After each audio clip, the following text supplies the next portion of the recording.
Kongo merupakan sebuah negara di Afrika Tengah yang diharapkan menjadi salah satu negara paling maju di seluruh benua Afrika.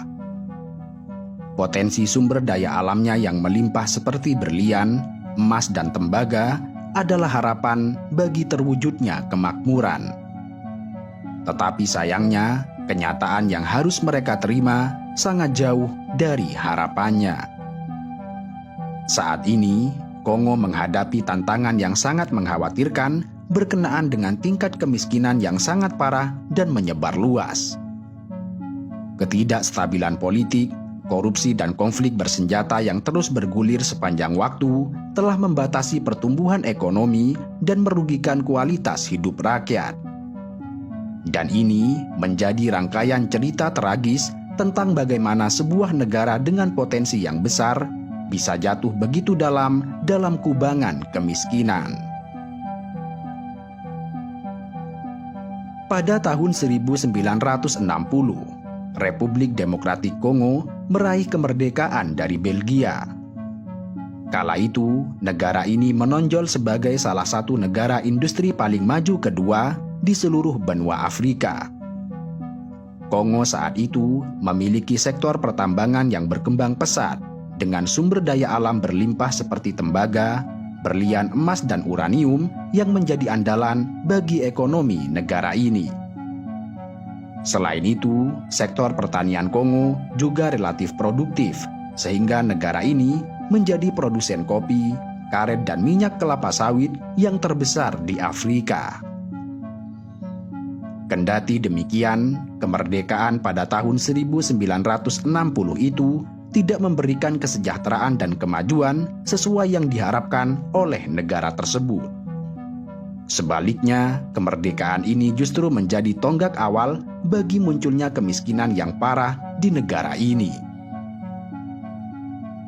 Demikian itu, karena sebagian dari hasil dan keuntungan sumber daya alam Kongo saat itu digunakan untuk membiayai anggaran pemerintah, termasuk untuk pembangunan infrastruktur, pendidikan, dan kesehatan.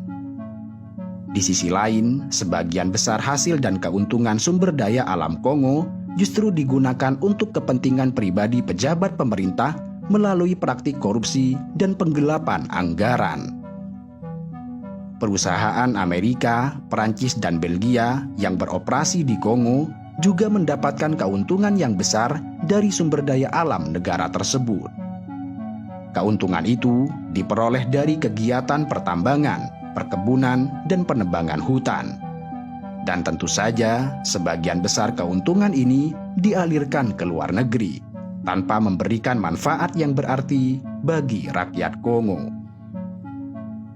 Milisi serta kelompok separatis bersenjata juga seringkali terlibat dalam kegiatan pertambangan ilegal yang menghasilkan keuntungan yang sangat besar. Keuntungan ini digunakan untuk membiayai kegiatan militer mereka atau untuk kepentingan pribadi para pemimpin mereka. Selain itu, konflik politik dan militer yang berkepanjangan telah melanda Kongo selama beberapa dekade hingga hari ini. Sejarah konflik di Kongo mencakup beberapa episode yang menghancurkan, seperti Perang Kongo Pertama yang terjadi antara tahun 1960 hingga 1965, Perang Kongo Kedua pada tahun 1998 hingga 2003, dan konflik Kivu yang berkecamuk sejak tahun 2004 hingga saat ini.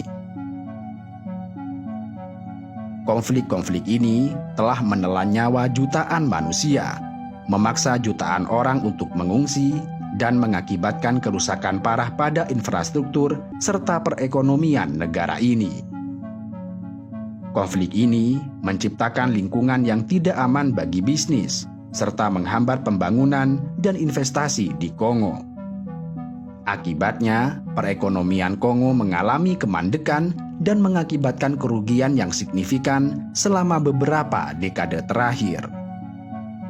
Begitu juga, korupsi dan kegagalan pemerintahan menjadi faktor utama yang berperan dalam masalah kemiskinan yang melanda Kongo, sehingga negara ini menduduki peringkat terendah sebagai salah satu negara paling korup di dunia pada tahun 2023, menempati peringkat 180 dari 180 negara dalam indeks persepsi korupsi. Dampak korupsi ini sangat merusak bagi Kongo, sebagaimana yang diungkapkan oleh Bank Dunia yang mencatat bahwa negara ini telah dirugikan lebih dari 1, miliar dolar setiap tahun, atau setara dengan 23 triliun 11 miliar 275 juta rupiah.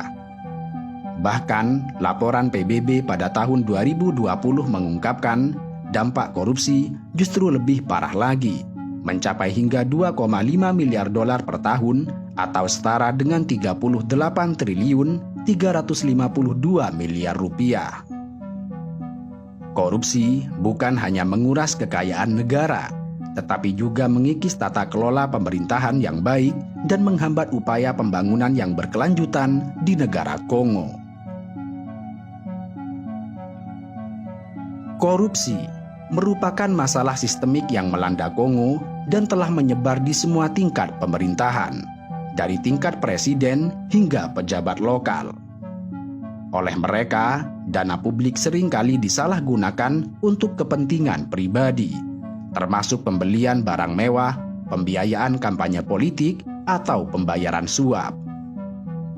Sayangnya, meskipun terlibat dalam tindakan korupsi yang merugikan negara dan masyarakat, sebagian dari mereka seringkali berhasil menghindari hukuman yang seharusnya mereka terima. Kombinasi dari semua faktor ini telah menyebabkan rakyat Kongo jatuh ke dalam kemiskinan yang sangat ekstrim.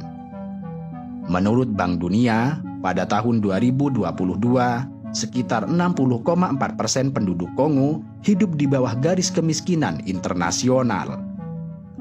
Menurut PBB, jumlah populasi negara ini adalah 81,7 juta jiwa, yang berarti bahwa sekitar 65,7 juta orang di Kongo hidup dalam kemiskinan. Kondisi kemiskinan di Kongo sangatlah parah. Orang-orang miskin seringkali hidup dalam kondisi kelaparan, kekurangan gizi, dan penyakit. Mereka juga seringkali tidak memiliki akses kepada pendidikan, kesehatan, dan layanan dasar lainnya.